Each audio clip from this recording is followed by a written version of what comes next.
Okay, so today I just wanted to talk about a little bit of how I came to be, why I am the way that I am, and how I can be such an open-minded and open to talking about it conservative when that all happened. Because I grew up, again, I'm a product of my environment for the most part, in the sense that for a long time, I went to public schools and I was under the impression that certain things were good and certain things were bad. I grew up in a post-Obama period where the country was divided, where gay marriage was legalized, everything started to become polarized. I was also raised in a household where my family didn't really push any beliefs on me, like religiously and or politically.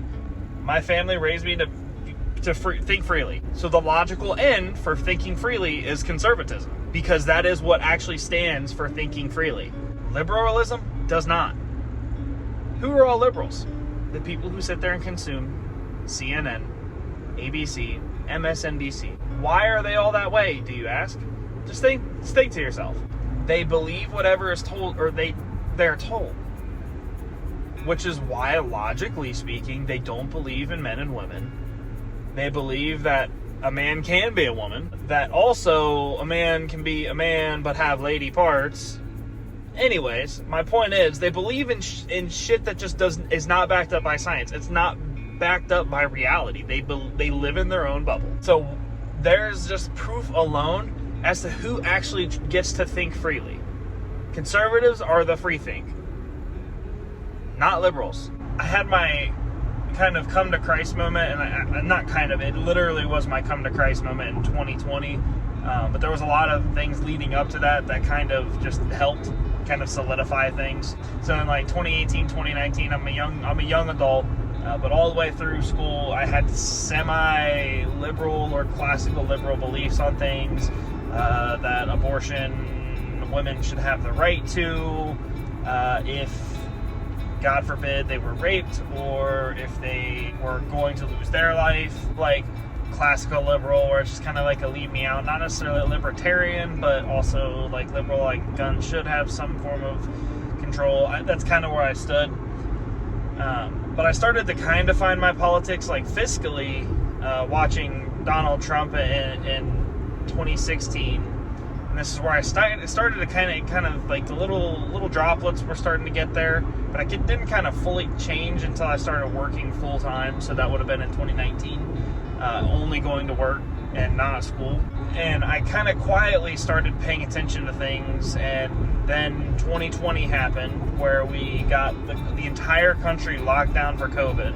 Now, I'd be lying if I said at the very beginning, when everyone was very new, everyone was very confused, that I didn't take 2 weeks off and kind of coop myself up or whatever. Part of it was because I could just take time off work, because I hated my job at McDonald's at the time. The other part of it was, there was a minor bit of fear, because again, the fear of the unknown. I was ignorant to a lot of it at the time, but I having it happen, and then by the end of it, I kind of was just like, well, why? I mean, this is where I started paying attention to conservative commentators and started getting real information and kind of weighing information from both sides rather than what was just being shown on the mainstream news and listening to Dr. Fauci. But I started paying attention to both sides of the story, and I actually started getting the full story. I started forming my own opinion on things, and it wasn't lining up. Then in 2020, the summer of 2020, our great summer of love, I got to watch, I think the number was around 20 million Americans go make fools of themselves, over $1 billion or $2 billion in property damage, just over the death of some low-life street criminal who was so high off his ass on fentanyl that he kill a horse with what was in his bloodstream, all because he couldn't cooperate with police. And the police officers that were in charge of him at the time were using a legal suppression hold. It was called a suppression hold, not a chokehold, a suppression hold, because it suppresses the detainee, but it does not choke them. It's not a blood choke, it's not an air choke. It is just for suppression purposes. It's like pinning someone in wrestling, but putting your knee on the back of their neck to where they can actually still breathe. I watched all of this happen, and then the Kyle Rittenhouse, and listening to conservative media and both sides media, really, and starting to form my own opinions, I realized how much bullshit the mainstream media feeds you. So I made I still consume mainstream media in the sense I like to still get both sides of the story. But I don't trust what they say. They do not have Americans' interests at heart. They have their own interests at heart, which are liberal interests. And then after so many years of this, and watching what happened during the election in 2020 with all the tampering and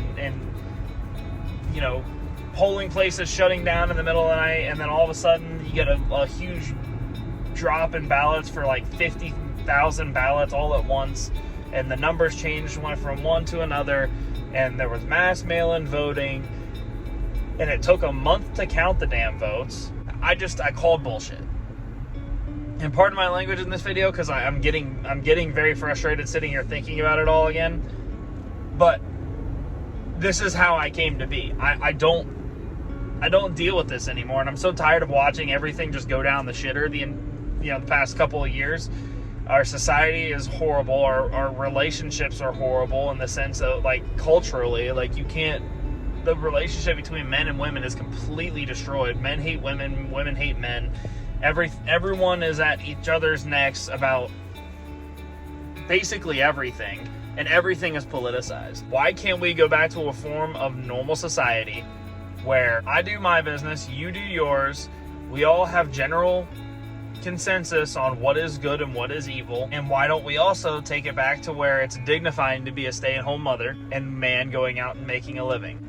Economically speaking, very possible, by the way. I don't need to break that down, but very possible. I'm just so tired of all this polarization and disagreements and political violence. It's tiring. So now I got to put my hat in the ring because I'm tired of it. If I can build some form of platform and speak for those who are quiet conservatives, I was a quiet conservative for a while.